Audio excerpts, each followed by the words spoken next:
महाराणा प्रताप मेवाड़ के राजा भारतीय इतिहास में साहस, दृढ़ता और अटूट देशभक्ति के प्रतीक के रूप में जाने जाते हैं। वो मुगल बादशाह अकबर की ताकत के आगे झुकने से इनकार करके मुगल साम्राज्य के खिलाफ अपनी बहादुरी भरी लड़ाई के लिए सबसे ज्यादा प्रसिद्ध हैं। उनका जीवन चुनौतियों और असफलताओं से भरा होने के बावजूद एक योद्धा राजा की अदम्य भावना का प्रमाण है, जो स्वतंत्रता को सबसे ऊपर मानते थे। यह निबंध महाराणा प्रताप के जीवन और समय में उनके शुरुआती जीवन, मुगलों के खिलाफ उनके बहादुर संघर्षों और प्रतिरोध और राष्ट्रीय गौरव के प्रतीक के रूप में उनकी स्थायी विरासत की खोज करता है। महाराणा प्रताप की कहानी केवल युद्धों और विजयों की कहानी नहीं है। यह अटूट साहस, रणनीतिक प्रतिभा और अपनी मातृभूमि के प्रति अटूट प्रतिबद्धता की गाथा है। उनका जीवन भारतीयों की पीढ़ियों के लिए एक प्रेरणा का काम करता है, जो उन्हें स्वतंत्रता, आत्मनिर्भरता और अपने आदर्शों की अटूट खोज के महत्व की याद दिलाता है। 9 मई 1540 को कुंभलगढ़, राजस्थान में जन्मे महाराणा प्रताप राजपूतों के सिसोदिया वंश से थे, जो अपनी वीरता और शौर्य के लिए प्रसिद्ध थे। उनके पिता महाराणा उदय सिंह द्वितीय मेवाड़ राज्य पर शासन करते थे, जो अपने ऊबड़ खाबड़ इलाके और उग्र स्वतंत्र लोगों के लिए जाना जाता था। मेवाड़ के शाही घराने में पले बढ़े प्रताप को कम उम्र से ही युद्ध और राजनीति की कला में प्रशिक्षित किया गया था। उन्होंने तलवारबाजी, तीरंदाजी और घुड़सवारी में उत्कृष्ट प्रदर्शन किया, खुद को एक स्वाभाविक नेता और एक दुर्जय योद्धा साबित किया। अपने युद्ध कौशल से परे प्रताप अपनी विनम्रता, करुणा और अपने लोगों के प्रति गहरे सम्मान के लिए जाने जाते थे। उनमें न्याय की गहरी भावना थी और वे मेवाड़ की भूमि और संस्कृति से गहराई से जुड़े हुए थे। कम उम्र में ही उनमें पैदा हुए ये गुण बाद में एक शासक और एक योद्धा राजा के रूप में उनके भाग्य को आकार देंगे। महाराणा प्रताप 1572 में मेवाड़ के सिंहासन पर बैठे, एक ऐसा समय जब भारत के विभिन्न हिस्सों में सत्ता संघर्ष अपने चरम पर था। मेवाड़, जो अपनी समृद्ध सांस्कृतिक धरोहर और वीरता के लिए प्रसिद्ध था, अब एक नए और कठिन दौर में प्रवेश कर रहा था। उन्हें एक ऐसा राज्य विरासत में मिला जो पहले से ही मुगल साम्राज्य के साथ संघर्ष में उलझा हुआ था। मुगलों की बढ़ती ताकत और उनके विस्तारवादी नीतियों ने मेवाड़ के लिए एक गंभीर खतरा पैदा कर दिया था। बादशाह अकबर भारतीय उपमहाद्वीप पर अपने शासन को मजबूत करने की अपनी महत्वाकांक्षा से प्रेरित होकर राजपूत स्वतंत्रता के अंतिम गढ़ मेवाड़ को जीतने पर अपनी नजरें गड़ाए हुए था। अकबर का सपना था कि पूरे भारत को एकजुट कर एक विशाल साम्राज्य की स्थापना की जाए। मेवाड़, जो अपनी स्वतंत्रता और स्वाभिमान के लिए जाना जाता था, अकबर के इस सपने के रास्ते में सबसे बड़ी बाधा था। चित्तौड़गढ़ का किला, जो मेवाड़ की शक्ति और गौरव का प्रतीक था, अब एक निर्णायक युद्ध का मैदान बनने जा रहा था। मुगल सेना के बढ़ते खतरे के बावजूद महाराणा प्रताप ने अकबर की निष्ठा की मांगों को मानने से इनकार कर दिया। उन्होंने अपने राज्य की स्वतंत्रता को बनाए रखने के लिए हर संभव प्रयास करने का संकल्प लिया। उन्होंने प्रतिरोध का रास्ता चुना, अपने राज्य की रक्षा करने और अपनी स्वतंत्रता को बनाए रखने की कसम खाई, भले ही इसका मतलब कहीं अधिक बड़े और बेहतर हथियारों से लैस दुश्मन के खिलाफ एकाकी और कठिन संघर्ष करना हो। महाराणा प्रताप ने अपने सैनिकों को संगठित किया, उन्हें प्रेरित किया और उन्हें यह विश्वास दिलाया कि वे अपने राज्य और अपनी स्वतंत्रता की रक्षा के लिए लड़ रहे हैं। उन्होंने अपने लोगों को यह समझाया कि यह संघर्ष केवल एक युद्ध नहीं, बल्कि उनके अस्तित्व और पहचान की लड़ाई है, भले ही इसका मतलब कहीं अधिक बड़े और बेहतर हथियारों से लैस दुश्मन के खिलाफ एकाकी और कठिन संघर्ष करना हो। महाराणा प्रताप ने अपने साहस और नेतृत्व से अपने सैनिकों को यह विश्वास दिलाया कि वे इस संघर्ष में अकेले नहीं हैं। मुगलों का विरोध करने का उनका निर्णय अहंकार से नहीं, बल्कि अपनी मातृभूमि के प्रति गहरे प्रेम और आत्मनिर्णय के अधिकार में दृढ़ विश्वास से उपजा था। उन्होंने यह स्पष्ट कर दिया कि वे किसी भी कीमत पर अपनी स्वतंत्रता को बनाए रखेंगे, बल्कि अपनी मातृभूमि के प्रति गहरे प्रेम और आत्मनिर्णय के अधिकार में दृढ़ विश्वास से उपजा था। मेवाड़ की सुंदरता और उसकी सांस्कृतिक धरोहर को बचाने के लिए महाराणा प्रताप ने अपने जीवन को दांव पर लगा दिया। वह आगे की चुनौती की गंभीरता को समझते थे, लेकिन अपने लोगों को संगठित करते हुए और स्वतंत्रता के लिए एक लंबे और कठिन संघर्ष की तैयारी करते हुए निडर रहे। उन्होंने अपने जनरलों के साथ मिलकर युद्ध की रणनीतियां बनाई और हर संभव तरीके से मुगलों का सामना करने की योजना बनाई, लेकिन अपने लोगों को संगठित करते हुए और स्वतंत्रता के लिए एक लंबे और कठिन संघर्ष की तैयारी करते हुए निडर रहे।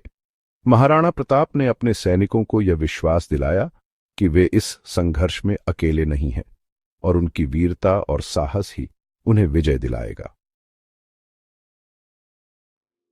18 जून 1576 को लड़ा गया हल्दी घाटी का युद्ध महाराणा प्रताप और मुगल साम्राज्य के बीच संघर्ष में एक महत्वपूर्ण मोड़ था। यह युद्ध, जो राजस्थान के हल्दी घाटी में लड़ा गया, भारतीय इतिहास के सबसे प्रसिद्ध और वीरतापूर्ण युद्धों में से एक माना जाता है। इस युद्ध ने न केवल मेवाड़ की स्वतंत्रता के लिए महाराणा प्रताप के दृढ़ संकल्प को प्रदर्शित किया, बल्कि मुगल साम्राज्य के विस्तार को भी चुनौती दी। गोगुंडा के पास एक संकरे पहाड़ी दर्रे में लड़ा गया यह भयंकर युद्ध, जहां दोनों सेनाओं ने अपनी पूरी ताकत झोंक दी थी। इस युद्ध का मैदान, जो संकरे पहाड़ी दर्रे और कठिन भूभाग से घिरा हुआ था, ने युद्ध को और भी चुनौतीपूर्ण बना दिया।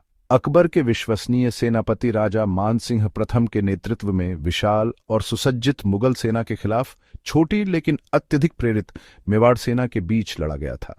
राजा मानसिंह, जो अकबर के सबसे भरोसेमंद जनरलों में से एक थे, ने मुगल सेना को कुशलता से नेतृत्व किया।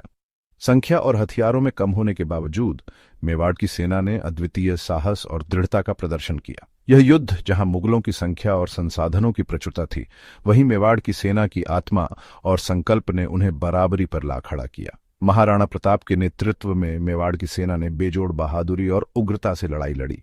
महाराणा प्रताप, जो अपने वीरता और नेतृत्व के लिए जाने जाते थे, ने अपने सैनिकों को प्रेरित किया और उन्हें हर चुनौती का सामना करने के लिए तैयार किया। अपने वफादार घोड़े चेतक पर सवार होकर महाराणा प्रताप ने मुगल सफों के खिलाफ कई निडर आक्रमणों का नेतृत्व किया। चेतक, जो महाराणा प्रताप का सबसे भरोसेमंद साथी था, ने भी इस युद्ध में अपनी वीरता का प्रदर्शन किया। महाराणा प्रताप ने मुगल सफों के खिलाफ कई निडर आक्रमणों का नेतृत्व किया, जिससे उनके सैनिकों को भारी बाधाओं के खिलाफ बहादुरी से लड़ने की प्रेरणा मिली। उनके नेतृत्व ने सैनिकों में एक नई ऊर्जा और उत्साह भर दिया, जिससे उनके सैनिकों को भारी बाधाओं के खिलाफ बहादुरी से लड़ने की प्रेरणा मिली। यह युद्ध, जहां हर सैनिक ने अपनी जान की बाजी लगाई, ने मेवाड़ की सेना की वीरता और साहस को अमर कर दिया। हल्दी घाटी का युद्ध हालांकि रणनीतिक रूप से अनिर्णायक था, लेकिन इसने दोनों पक्षों की ताकत और कमजोरी को उजागर किया। यह युद्ध, जो कई घंटों तक चला, ने दोनों सेनाओं को भारी नुकसान पहुंचाया, जिसके परिणाम स्वरूप दोनों पक्षों में भारी हताहत हुए। इस युद्ध में जहां कई वीर योद्धाओं ने अपने प्राणों की आहुति दी, वहीं कई घायल भी हुए। महाराणा प्रताप हालांकि घायल हो गए थे, लेकिन उनकी आत्मा और संकल्प अडिग रहे। उन्होंने अपने सैनिकों को निराश नहीं होने दिया और उन्हें लड़ाई जारी रखने के लिए प्रेरित किया। अपने वफादार साथियों की मदद से भागने में सफल रहे और अगले दिन लड़ने के लिए जीवित रहे। उनके साथियों ने उन्हें सुरक्षित स्थान पर पहुंचाया और उनकी देखभाल की, और अगले दिन लड़ने के लिए जीवित रहे। यह युद्ध हालांकि एक सैन्य झटका था, लेकिन महाराणा प्रताप की अटूट भावना और सैन्य कौशल का प्रदर्शन करता है। यह युद्ध हालांकि एक सैन्य झटका था, लेकिन इसने महाराणा प्रताप की अटूट भावना और सैन्य कौशल का प्रदर्शन किया। यह युद्ध, जो मेवाड़ की स्वतंत्रता के लिए लड़ा गया था, ने महाराणा प्रताप की वीरता को और भी मजबूत किया। महाराणा प्रताप की अटूट भावना और सैन्य कौशल का प्रदर्शन करता है और एक बहादुर योद्धा राजा के रूप में उनकी छवि को और मजबूत करता है। यह युद्ध, जो इतिहास के पन्नों में अमर हो गया, ने महाराणा प्रताप को एक महान योद्धा और नेता के रूप में स्थापित किया और एक बहादुर योद्धा राजा के रूप में उनकी छवि को और मजबूत करता है। महाराणा प्रताप की वीरता और नेतृत्व ने उन्हें इतिहास में अमर कर दिया और हल्दी घाटी का युद्ध उनकी महानता का प्रतीक बन गया।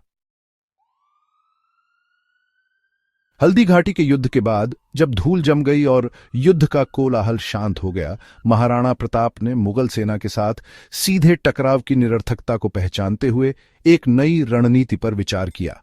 उन्होंने छापामार युद्ध की एक चतुर रणनीति अपनाई, जो उनकी सैन्य कुशलता और दूरदर्शिता का प्रमाण थी।